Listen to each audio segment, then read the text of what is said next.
अस्सलामुअलैकुम। तमाम व्यूअर्स इस चैनल के सब्सक्राइबर को इस चैनल पर खुश आमदीद। और अगर आप मेरे चैनल पर नए हैं तो सब्सक्राइब बटन दबाना मत भूलें ताकि हर नई आने वाली वीडियो आपको जल्दी मिल सके। आज हमारा लेसन नंबर 4 है English handwriting tips and techniques का। इससे पहले लेसन में हमने ए से डब्ल्यू तक लिखना सीखा था। आज हम आगे बढ़ेंगे। एक्स लिखने के लिए भी जैसा कि पहले हमें पता है कि एक्स ये कैपिटल लेटर्स पहली 3 लाइनों में आते हैं, तो एक्स लैंडिंग लाइन लेके आएंगे पहली से तीसरी तक। उसी तरह की एक्स का लैंडिंग लाइन लेके आएंगे फिर पहली से तीसरी तक।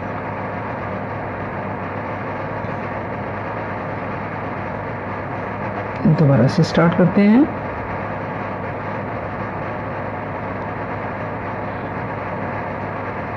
एक्स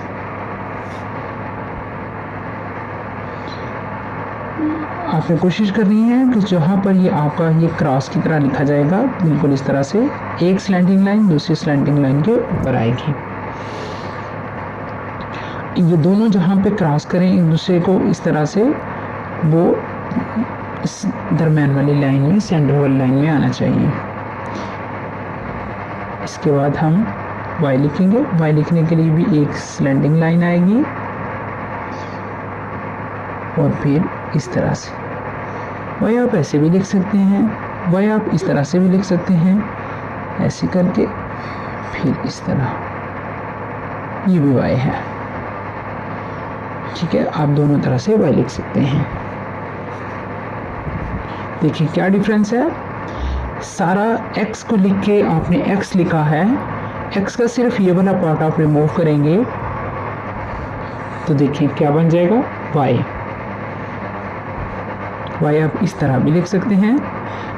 ऊपर पहली 2 लाइनों में वी आ जाएगा और फिर नीचे एक सीधी सी डंडी जाएगी। दोनों तरह से आप वाई लिख सकते हैं, ठीक है। इसके बाद बारी है जी लिखने की। जेड एक स्लीपिंग लाइन, स्लैंडिंग लाइन यहाँ से बिल्कुल इस तरह आएगी।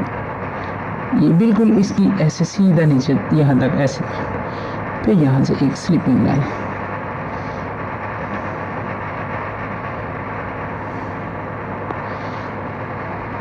दोबारा से इसको करते हैं। इसको करने के लिए Z लिखने के लिए आपने एक चीज़ को नोट करना है।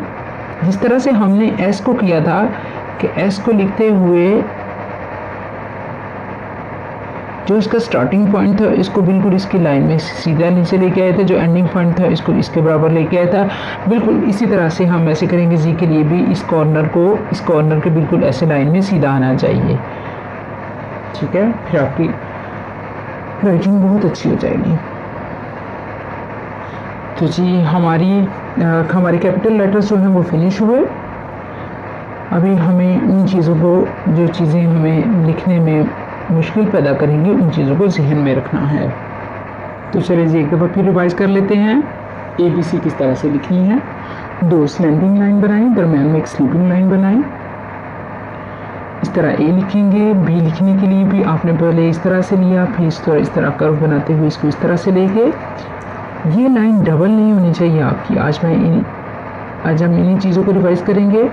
इसके बाद ये है कि C लिखने के लिए आपने ऊपर से स्टार्ट नहीं करना, दूसरी और तीसरी के दरम्यान, लेकिन ये पहली और दूसरी के दरम्यान आएगा, लेकिन थोड़ा सा पहली से नीचे आएगा। फिर इस तरह से ऐसे कर्व लेके आएंगे और इस तरह ऐसे ही ख़त्म करेंगे। ये बिल्कुल इस तरह से एक लाइन में आने चाहिए। D भी उसी तरह से लिखा जाएगा, एक स्टैंडिंग लाइन है और साथ ये कर्व है। E लिखने के लिए बिल्कुल सीधा सीधा है।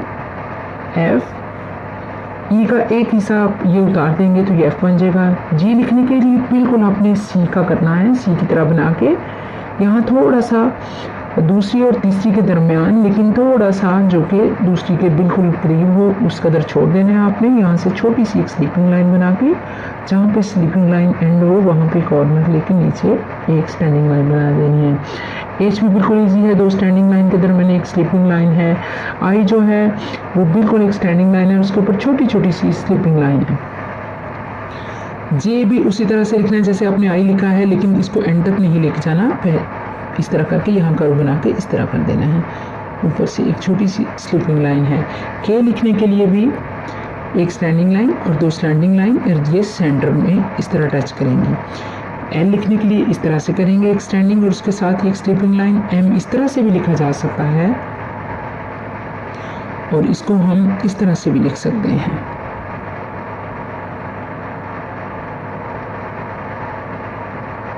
यानी जो भी आपको इजी लगे, ठीक है। फिर एन ओ पी, पी लिखने के लिए भी जैसे हमने पहले बताया था कि ये हमने इसको इस तरह से किया था कि ये बी का ये वाला पार्ट नहीं बनाएंगे तो पी बन जाएगा। क्यू आर, पी को सिर्फ ये एक इसका तरह एक स्लैंडिंग लाइन का इजाफा करेंगे तो आर बन जाएगा। एस टी को इस तरह से लिखेंगे। यू भी बिल्कुल दो स्टैंडिंग लाइन के दरम्यान ये कर्व पार्ट है। वी के बाद डब्ल्यू दोनों तरह से लिखा जा सकता है। एक्स दो क्रॉस लगाएंगे और ये क्रॉस दरम्यान में इन चीज़ों को अपने जहन में रखना है। वाई इस तरह से भी लिखा जा सकता है और आप इस तरह से भी लिख सकते हैं। पहली दो लाइनों के दरम्यान इस तरह वी बनाएं, वही वी जो आपने इधर बनाया है इसको पहली दो लाइनों के दरम्यान बनाएं और दूसरी से तीसरी तक एक लाइन सीधी ले आए, स्टैंडिंग लाइन, वाई बन जाएगा।